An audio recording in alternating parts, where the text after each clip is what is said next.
I rest in God, and I am as God created me.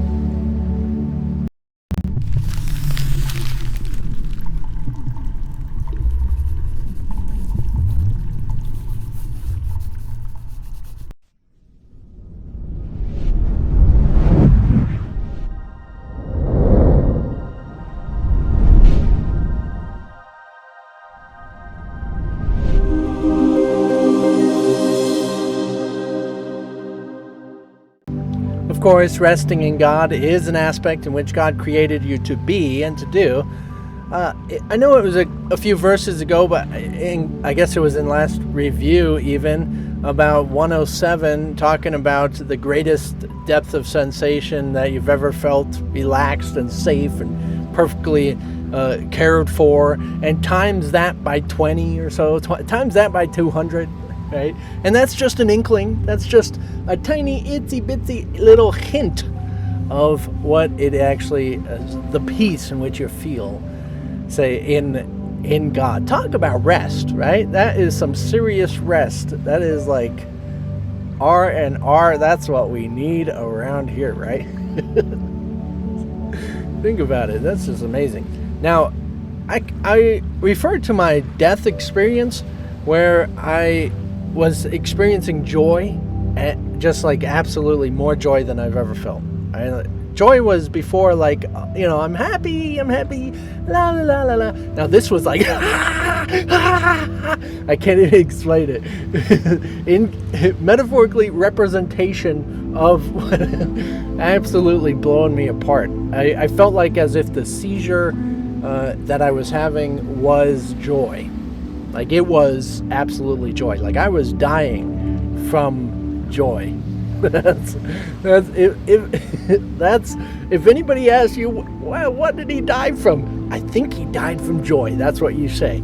It was absolutely astonishing, mind-blowing, obliterating me apart. Absolutely. Every aspect of it. So I often compared that sensation of joy that I was feeling to the happiest day of my life. I remember having just so much fun playing with my family and friends, and we would with my family and most likely, and just having fun playing games and just like having a blast, as my family is very important to me, and we always did. So, not even 1%. Not even 1%. It's like 0.001%. The joy that I felt the most in my life, even here, even now, still, it's deadening. It's nothing. Like it's something you almost go yearning for. You're like craving. You're like, man, I gotta feel that joy again. It's always here now. It is, of course, being present with it, recognizing it. I know where it is. It is available, but it's just in that sense of absolutely mind-blowing. So in this same way, your rest and the peace of God is absolutely mind-blowing.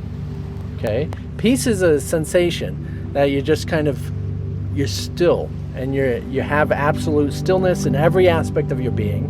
Your mind is just absolutely still. It's like perfectly still water. Right? So, and then joy is a sense of expression of that.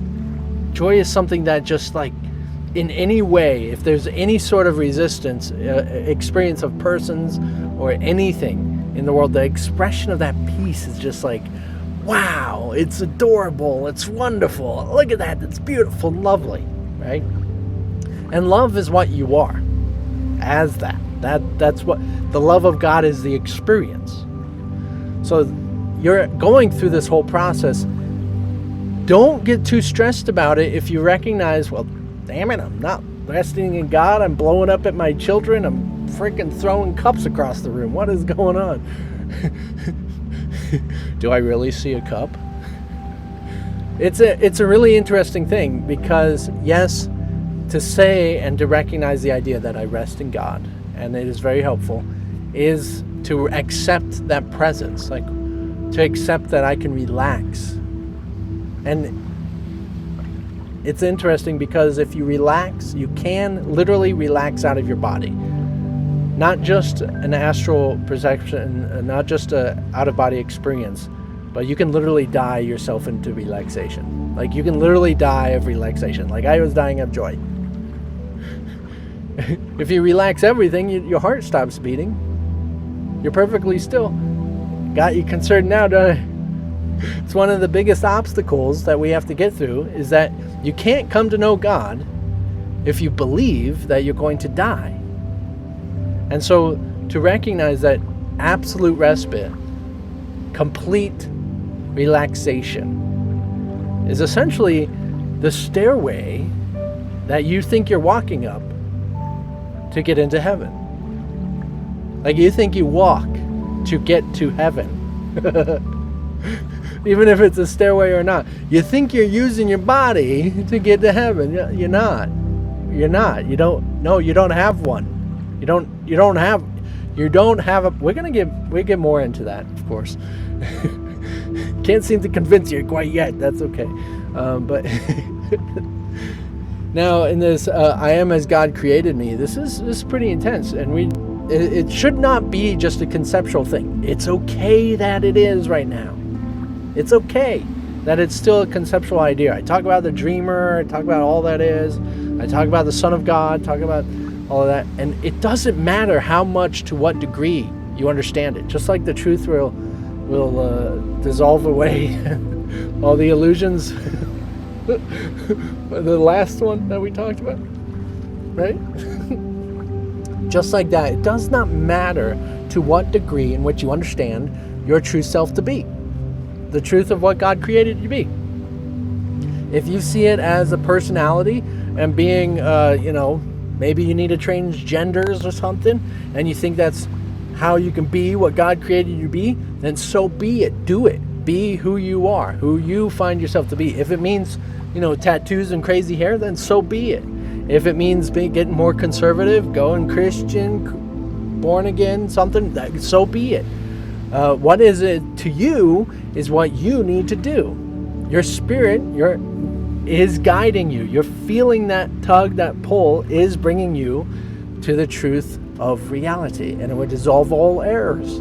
It does not matter what those errors are. Okay? So I don't need to correct you and tell you your errors are wrong or anything. It's simply, well, you are being guided every step of the way. You always have been. The best thing to do is not resist it. So let yourself be yourself. Now, if that's the Son of God, and you recognize that, honestly, then so be it. But in the sense of recognizing whoever you are, recognize that to hold it back is not to be yourself. To resist it, to hide it, to conform it, or whatever. Say, to be something you're not is to squander your own life, to squander your own gifts of God, to squander what has been designed for you to express. You're squandering the universe. Now let that out in any sort of degree, and it will always get bigger and farther. You're going farther every single time.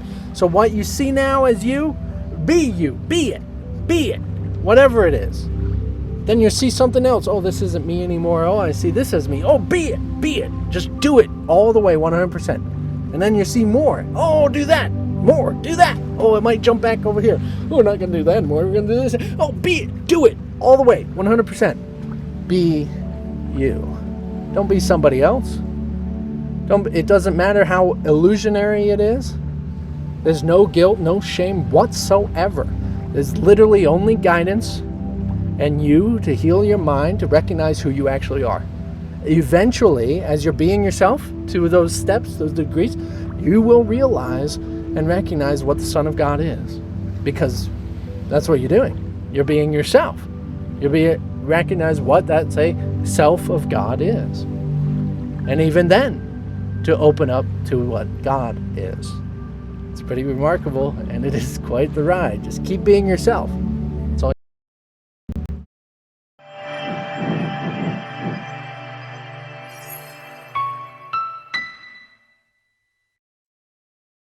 That's all we really all need. It's just the most thing I recommend doing. Be yourself. And keep progressing with it. Keep it going. Don't say, oh, this is who I am. I'm going to define it. Now I'm in a box. Going to be in this box. Going to stick to this box forever. This is the box I always am. Don't mess with my box. Right? No. What am I today? This is what I am today. Okay, what am I now today? Okay, next day. What am I am today? Next day. What am I today? You find out. Be yourself. What it is that you are today. Don't insist, oh, I got to be the same box I was yesterday. Or I got to be the same one I was before that. No. I got to be the same box I was 25 years ago when I had my awakening experience. No. Be who you are today. That's what you are. You'll find out. That's the whole process. You'll find out. And it's also, by doing that, you're handing it over. I'm not in charge of who I am. I'm not going to be a definition of who I am. I'm going to be what you want me to be, God.